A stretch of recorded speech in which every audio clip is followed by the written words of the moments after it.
Hello gas, আসসালামু আলাইকুম। আশা করি আপনারা সবাই ভালো আছেন। আমি আলহামদুলিল্লাহ গ্যাস খুব ভালো আছি। তো গ্যাস হঠাৎ করে কিন্তু গ্যাস লেখাপড়ার দিকে মনোযোগ দিতেছি, ঠিক আছে? সবাই বলতাছে যে প্রচুর পড়াশোনা করতে হবে, সবাই বলতাছে যে পড়ালেখা কর, পড়ালেখা কর। তোর কিন্তু পড়ালেখা ছাড়া কোনো বাও নাই। সেজন্য গ্যাস পড়ালেখায় মনোযোগ দিলাম। কিন্তু গ্যাস হঠাৎ করে গ্যাস একটু ফেসবুকে ঢুকতে মন ছিল। রোজা রমজান অল টাইম তো গ্যাস পড়াশোনা করতে ভালো লাগে না। মাঝে মাঝে মন চায় একটু ফেসবুকে ঢুকি। ফেসবুকে তো মনে হয় আজব গুজব হুমান তাহলে চলতে থাকে। তার ভিতরে গ্যাস একটা ফাটাফাটি নিউজ দেখলাম। নিউজটা দেখার পরে গ্যাস সে জায়গাতে আমি আ করে দিলাম, ঠিক আছে? আ করে দিলাম যে গাইস এটা কি হইলো গাইস? পুরাই মাথা নষ্ট একটা নিউজ। সেইজন্য গাইস এখন লেখাপড়ার চাক গিয়ে আমি যেতেছি জঙ্গলে গাইস।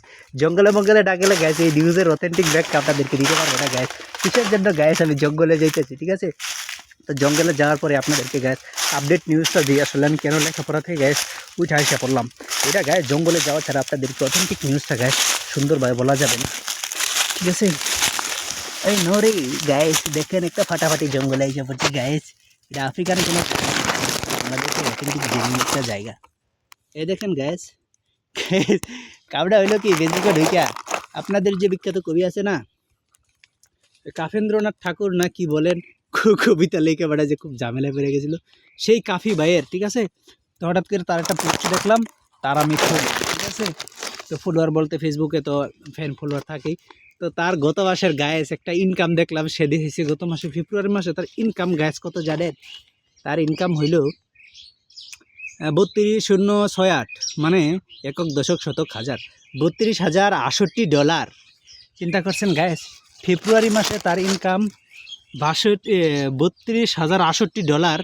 সেটা যদি বাংলা টাকায় কনভার্ট করা হয়, মানে ওই যে আছে না ফরেন মত আবার বাংলা মত একটা, সেরকম ফরেনটা হলো ফরেন ডলার আর বাংলাটা হলো বাংলা, ঠিক আছে? বাংলা মতের মতো বাংলাদেশি যে টাকা সেটা যদি কনভার্ট করা হয় তাহলে সেটা দাঁড়াইতেছে গায়েস কত জানেন? 38,80,280 টাকা গায়ে। পুরাই মাথা নষ্ট। আমার মতো আমি যদি 14টা লেখাপড়া করে আর 14টা চাকরি করে গায়ে বৈধ পদে, কিন্তু আপনি গায়ে ইতনি টাকা কামাইতে পারবে চিন্তা করেন গায়ে। মাথা নষ্ট না? 38 লক্ষ রে ভাই, 38 লক্ষ এক মাসে ইনকাম।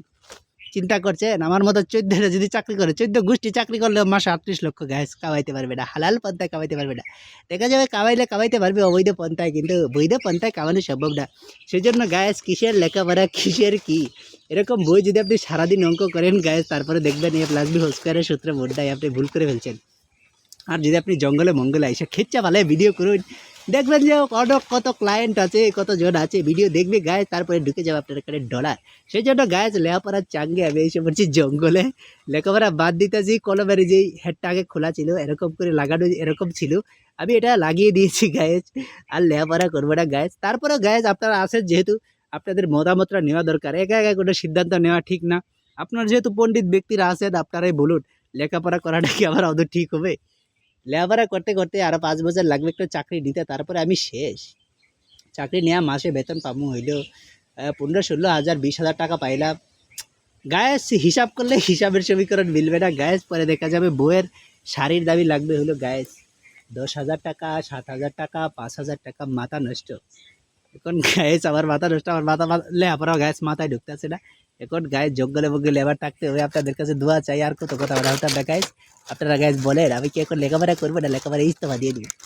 আমার মনটাই কইতেছে না লেখাপড়া হবে গাইজ। মাথা নষ্ট, 38 লক্ষ টাকা তো এটা বাই রে বাই, মাথা নষ্ট। গুড বাই টাটা গাইজ, আর কোলাইতে পারতাছি না, আর লুটিতে পারতাছি না, মাথা নষ্ট।